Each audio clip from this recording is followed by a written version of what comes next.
PM നിയാസിന്റെ തോൽവിയിൽ നേതൃത്വത്തിനെതിരെ രൂക്ഷ വിമർശനവുമായി മുൻ വാർഡ് പ്രസിഡന്റ് പ്രദീപ് മാമ്പറ്റ. തോൽവിയുടെ ഉത്തരവാദിത്വം നിയാസിനും DCC നേതൃത്വത്തിനും മാത്രം.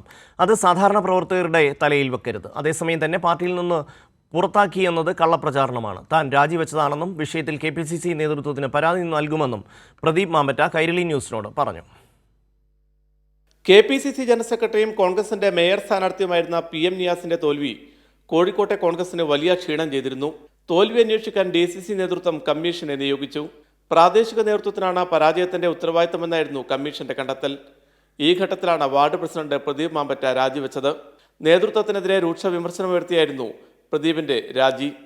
തോൽവിയുടെ ഉത്തരവാദിത്തം നിയാസിനും നേതൃത്വത്തിനുമാണ്. കെട്ടിയിറക്കുന്ന സ്ഥാനാർത്ഥി തോൽക്കുമെന്ന് നേരത്തെ തന്നെ DCC നേതൃത്വത്തെ അറിയിച്ചിരുന്നുവെന്ന് പ്രദീപ് മാമ്പറ്റ കൈരളി ന്യൂസിനോട് പറഞ്ഞു. ഈ സ്ഥാനാർത്ഥി ഇവിടെ വന്ന വിജയസാധ്യത വളരെ കുറവാണെന്ന് ശക്തമായിട്ട് പറഞ്ഞ ഒരു വ്യക്തിയിൽ ഒരാളാണ് ഞാനാണ്. അതുകൊണ്ട് തന്നെയാണ് ഈ കേവലം ഒരു 4500 വോട്ട് മാത്രമുള്ള സ്ഥലത്ത് ഒരു 1500 വോട്ട് പോലും പിടിക്കാൻ പറ്റാതെ ഈ ഒരു തോൽവി സമ്മതിക്കേണ്ടി വന്നത്. പ്രവർത്തകരുടെ മേലിൽ ഈ ഒരു ആരോപണം കെട്ടിവെക്കുന്നതിൽ ഒരർത്ഥവുമില്ല എന്നാണ് വാർഡ് പ്രസിഡന്റ് ആയിരുന്ന എനിക്ക് പറയാനുള്ളത്.